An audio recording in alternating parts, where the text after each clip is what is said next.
లోకి అడుగులు వేస్తున్నట్లు కూడా కొంత సమాచారం తెలుస్తుంది.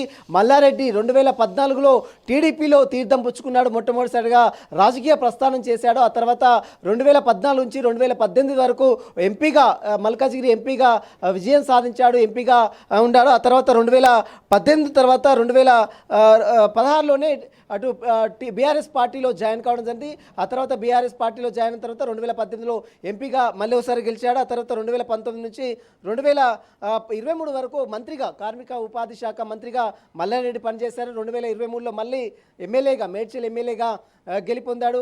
అనేక సుదీర్ఘ రాజకీయ అనుభవం ఉన్నటువంటి మల్లారెడ్డి ఈ సిటీలో కూడా బీఆర్ఎస్ ఇది మల్లారెడ్డి ఆలోచనగా చూడాలా, లేదంటే బీజేపీ వేస్తున్నటువంటి గాలంగా చూడాలా? ప్రీతిరెడ్డి మల్లారెడ్డి కోడలు బీజేపీ ఆఫీస్ పోవడాన్ని ప్రధానిని పిలవడానికి ఇన్వైట్ చేయడానికి వెళ్ళాము, యూనివర్సిటీ ఓపెనింగ్ కోసం, ఏ యూనివర్సిటీ ఓపెనింగ్ కోసం అని మాట్లాడుతున్నా కానీ దీన్ని ఆ రకంగానే చూడాలా? ఎట్లా చూడొచ్చు?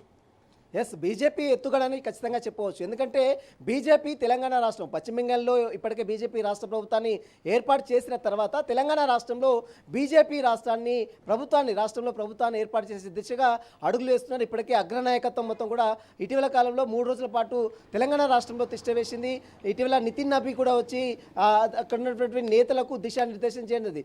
బీజేపీలో జాతీయ నాయకులు ఉన్నప్పుడు కూడా రాష్ట్రంలో ఎందుకు బలపడడం లేదు, ఈ బలోపేతం చేయాలి రాష్ట్రంలో బీజేపీని వచ్చే మున్సిపల్ ఎన్నికల్లో కావచ్చు, మరోవైపు సిటీలో ముఖ్యంగా హైదరాబాద్ నగరంలో బీజేపీ పార్టీని విస్తరించాలి, ముఖ్యంగా గ్రామీణ ప్రాంతాలకు బీజేపీ పార్టీ బలాన్ని చేకూర్చే దిశగా అడుగులు వేయాలంటూ కూడా ఇప్పటికే అగ్రనాయకత్వం సునీల్ బన్సల్ కావచ్చు, మరోవైపు నితిన్ నబీ కూడా ఇటీవల కాలంలో పర్యటించిన తీరు కూడా మన వరంగల్లో కావచ్చు, గడ్కేసర్లో కావచ్చు, మేడ్చల్ జిల్లాలో కావచ్చు అన్ని పర్యటించిన తర్వాత ఇప్పుడు బీజేపీ పార్టీ తెలంగాణ రాష్ట్రంలో ఖచ్చితంగా తిష్ట వేశారు. బీజేపీ పార్టీ రాబోయే ఎన్నికల్లో విజయం సాధించే దిశగా ఇలాంటి కీలక నేతల్ని కూడా పార్టీలో చేర్చుకోవాలనే దిశగా బీజేపీ అడుగులు వేస్తుంది. అందులో భాగంగానే మల్లారెడ్డి కూడా బీజేపీ పార్టీకి పోతున్నట్లు కూడా పెద్ద ఎత్తున ప్రచారం అయితే కొనసాగుతుంది. Srikanth, thank you Sunil, thanks for joining.